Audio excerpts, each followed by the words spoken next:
Hello students, this is going to be our Spiral 9 review. I'm going to take a look at graphing stuff first. I made a separate page to graph each of these functions, so I'm going to just graph one per page to make it a little bit easier for ourselves. So I'm going to set up my axes. Wow, that's awful. I'm going to try that again. I'm going to set up my axes, which are going to look something like this. And based on what I see here, I'm going to set up all of my important values. So we've got our midline. That's going to be at -1. And I'm just going to label that because we've got an amplitude of 1/2. So it's going to be at -1/2 and -3/2. Those are going to be our amplitude values. So I'm going to put those in so we have our nice boundaries to work within. Cool. The next thing is I've got to identify that this is a positive cosine graph. So we're going to end up with something that looks like this. And we got to find our starting value. So I'm going to start 4 theta minus pi over 6 is equal to 0. That's going to give me theta is equal to pi over 24. For the other side, I'm going to do 4 theta minus pi over 6 is equal to 2 pi. And when I solve that, so I'm going to make that 12 pi over 6. We get 13 pi over 6. When I divide that by 4, we get 13 pi over 24. Here are our starting and ending values. I'm going to mark those on my graph. So we've got pi over 24, and we've got 13 pi over 24. Those are both going to be at the top of my amplitude. So those are our two max values. Let's go exactly between those. So halfway between 1 and 13 is going to be 7. So 7 pi over 24. And that's going to be at the bottom of my graph. We're going to cut those in half again. Between 1 and 7, halfway between would be 4 pi over 24. That's going to be on the midline. And then between 7 and 13 would be 10 pi over 24. That's going to be exactly on the midline as well. Nice curve to show cosine, and we are done.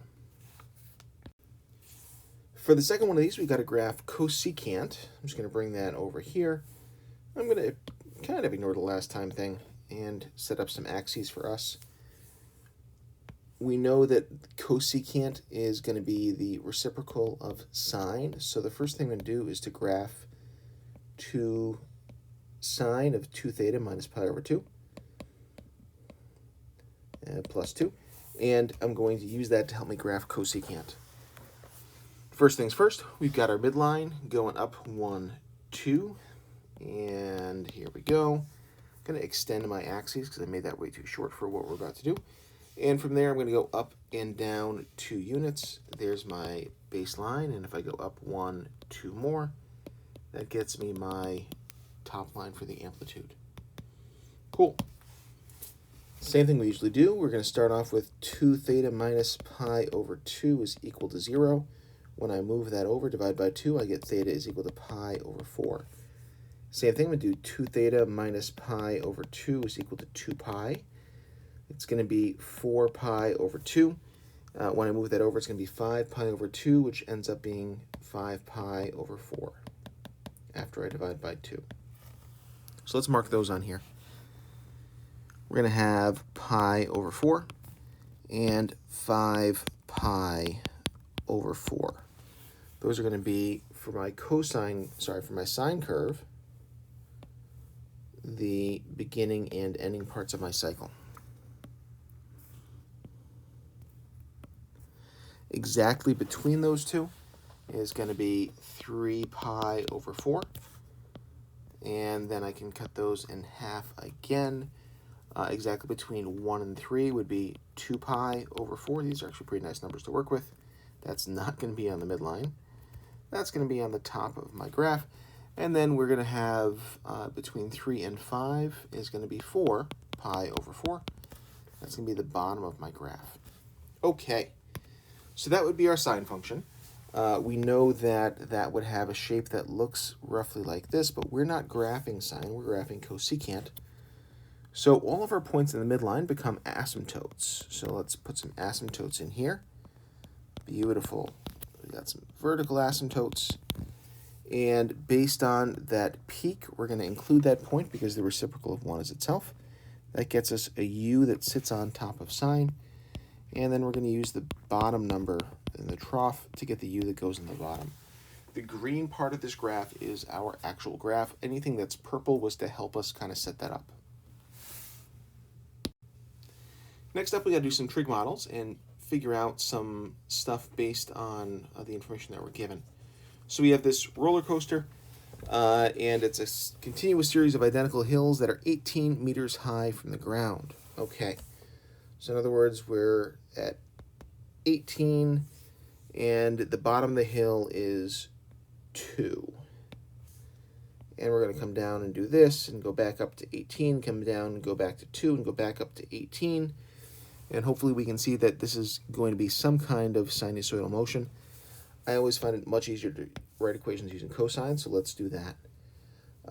We're also told some other information here. We're told that it takes 3 seconds to get from the top to the bottom of the hill, 2 meters off the ground. So I'm going to say this takes 3 seconds to get there. That's the point 3, 2. We're going to make a little bit of an assumption here. That is, it's going to take exactly the same amount of time to get back up to the top.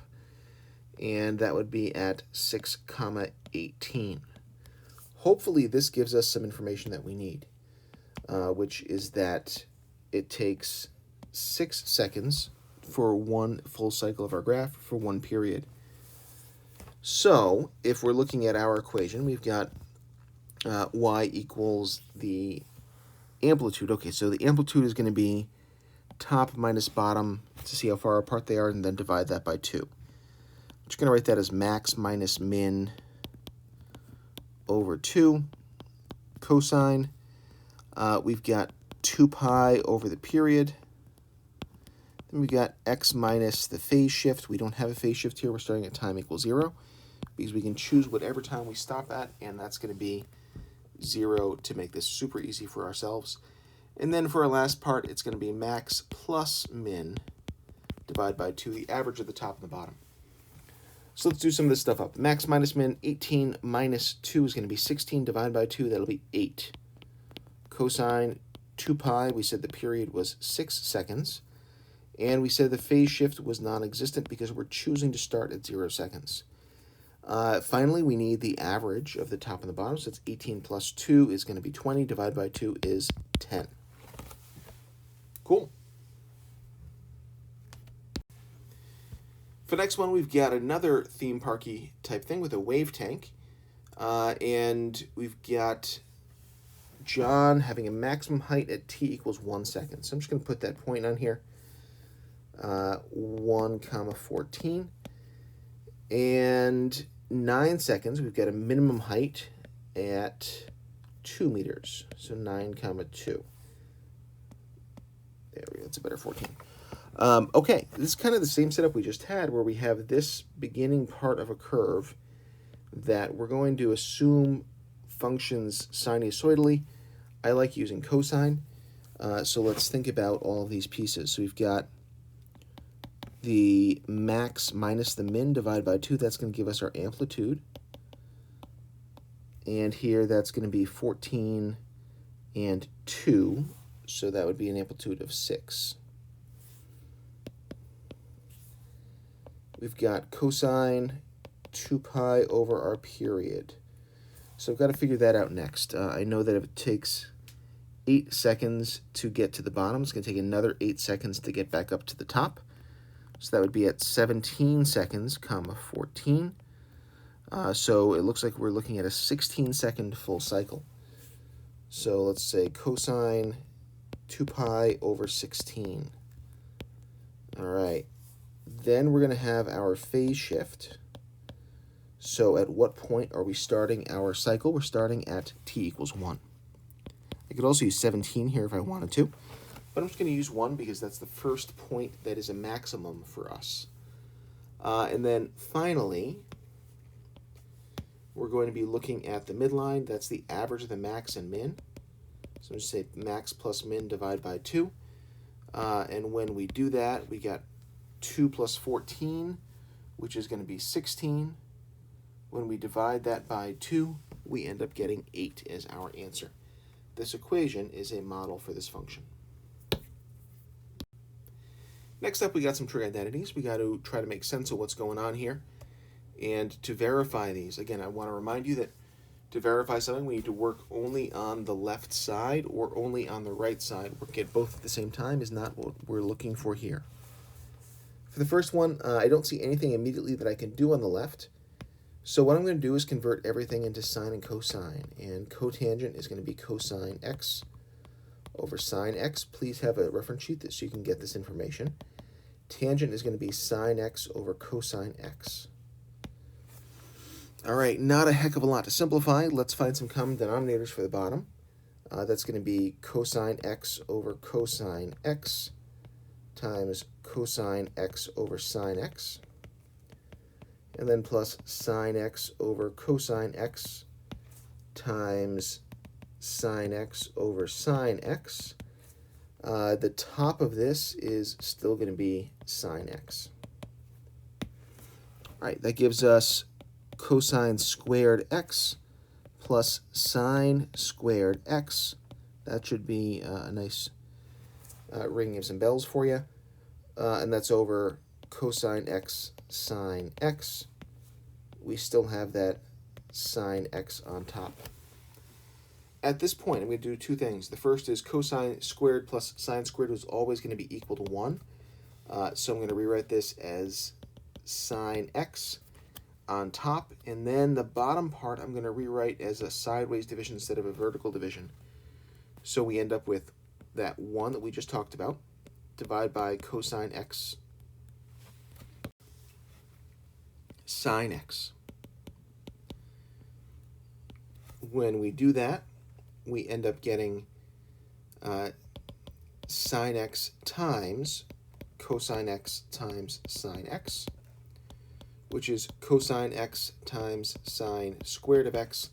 Sine is the reciprocal of cosecant of x. That means that cosine of x times 1 over cosecant of x squared, which is what we're looking for at the beginning of this. Okay. For the next one, we're trying to figure out what's going on here. I'm going to do the same thing I did in this first problem, convert everything to sine and cosine, see if something falls out from that. So we've got cosine x times 1 over sine x. This is going to be divided by sine x over cosine of x. Maybe I'll rewrite that as, for the first one, cosine of x over sine of x, that's the top, multiplied by the reciprocal of the bottom, cosine of x over sine x. Okay. That gives me cosine squared x over sine squared x. I know that's the same as saying cotangent squared x. And based on my Pythagorean identities, I know that I could rewrite cotangent squared x, which, by the way, the identity for this is going to be cotangent squared x plus 1 is equal to cosecant squared x. And if I were to minus 1 to both sides, I can get cotangent by itself. That gives me cosecant squared x minus 1 as the same as cotangent squared of x. Here we're doing the same thing, but now we're trying to use some sum and difference or double angle identities. Again, please have an identity reference sheet in front of you so that you don't have to worry about this. Sine of subtracting two things is going to be sine theta cosine pi over 2 minus cosine theta sine of pi over 2. All right, let's plug some stuff in. Cosine of pi over 2 is going to be 0. Sine of pi over 2 is going to be 1. So we get 0 minus cosine of theta, which is negative cosine of theta, what we're trying to get. For the second part of this, I've got some weird stuff going on here as far as manipulating things. I noticed that I've got some both sine and cosine stuff here in terms of the secant, cosecant. And then the tops of these have basically two different versions of a really similar thing. For cosine of 2x, we have a whole bunch of different ways that we can represent this. One is going to be cosine squared x minus sine squared x. I have a feeling that this might be a helpful one for us, but I'm not entirely sure. Another way that we can write this is that cosine of 2x is equal to 2 cosine squared x minus 1 by manipulating some stuff using Pythagorean identities. And the third one is going to be 1 minus 2 sine squared of x. Okay, let's play around with this and see what we can do. Maybe I'll start by taking a look at, I don't know, the first version of this, cosine squared x minus sine squared x. And when I do that, I got 1 minus cosine squared x plus, because of the negative there, plus sine squared of x. And that's over secant squared of x. Okay. When I think about secant squared of x, I know that that's the same as the reciprocal of cosine squared of x, so we could rewrite this as 1 minus cosine squared x plus sine squared x, and that gives us times cosine squared of x. I can see pretty quickly we're going to end up with all kinds of stuff to the 4th power. Not feeling that right now, so maybe I'm going to back this up and see if I can choose a different one and see if the path gets any better. So I tried this one. That didn't work so well. Let's try one of these other ones. Maybe the second one. So we've got 1 minus 2 cosine squared of x plus 1. And when we do that and multiply this by cosine squared of x through, we end up getting 2 minus cosine squared of x multiplied by another cosine squared of x. And we're going to end up with the same thing with cosine to the 4th, which I really don't like the look of. Okay. Again, I'm just trying things and seeing if they end up with something that makes a little bit of sense for us. That one appeared not, so I'm going to try the third one and see if that gives me something nicer. So 1 minus 1, and then plus 2 sine squared of x. Okay, 1 minus 1 goes to 0. We end up with 2 sine squared of x multiplied by cosine squared of x for the secant part. That looks better.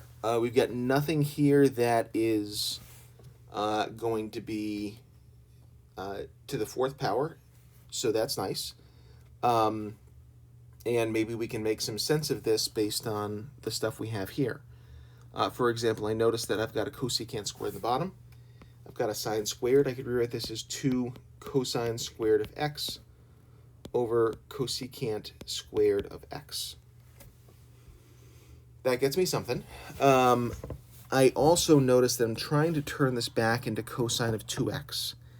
And we have one that is a cosine of 2x equals 2 cosine squared of x. But we need a minus 1 there. I'm going to do something a little bit weird. I'm going to do a minus 1 on top. And if I do that, I'm also going to do a plus 1 on top. The reason that I'm doing that is that I can take this 2 cosine squared minus 1, and that's equal to cosine of 2x. My plus 1 that I had to add to make that possible is still there. And this is going to be over cosecant squared of x. That happens to be exactly what we're looking for. And we finished the problem at that point. The reason that I kept all of those kind of false starts in there and kind of struggled through this rather than go back and re-record this much faster is that I wanted to see or show kind of the path of thinking that you can use to get to a complicated problem. All right, next we got some solving trig equations. This is the first time that we've seen this, and we have ones that involve some double angle problems. These ones are specifically not solving for like sine of 3x but rather intended that we use some identities to make this a little bit easier for us. In the first one, I've got cosine of 2 theta. I've got something else with cosine. So I'm going to use the identity cosine of 2 theta is equal to, I think we just said this one was 2 cosine squared x minus 1. Let's plug that in. So we've got 0 is equal to 2 plus 3 cosine theta plus 2 cosine squared theta minus 1. Okay, I'm going to rearrange stuff. So we've got 0 is equal to 2 minus 1 is 1, 2 cosine squared theta, and then we got 3 cosine theta on the inside. Just as a reminder, one of the ways that we can do this is to rewrite this problem saying something like u is equal to cosine of theta. So we could have this as 2u squared plus 3u plus 1, which is a lot easier for us to factor. When we do that, we got 2u plus 1 and u plus 1.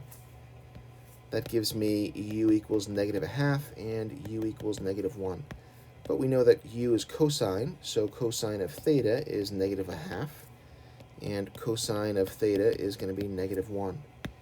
Looking at our unit circle, cosine of theta equals negative a half is going to be at the pi over 3 values in our second and third quadrants. So we end up getting theta is going to be 2 pi over 3 and 4 pi over 3. We're going between 0 and 2 pi, so we don't need to go any further than that.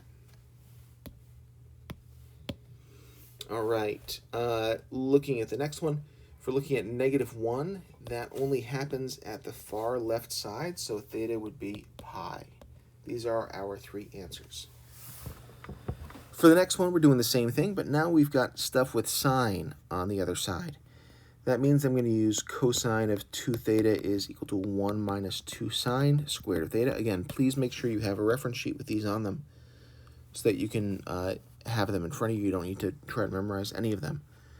Plugging that in, we got 1 minus 2 sine squared theta is equal to negative 3 sine squared theta plus 2 sine theta.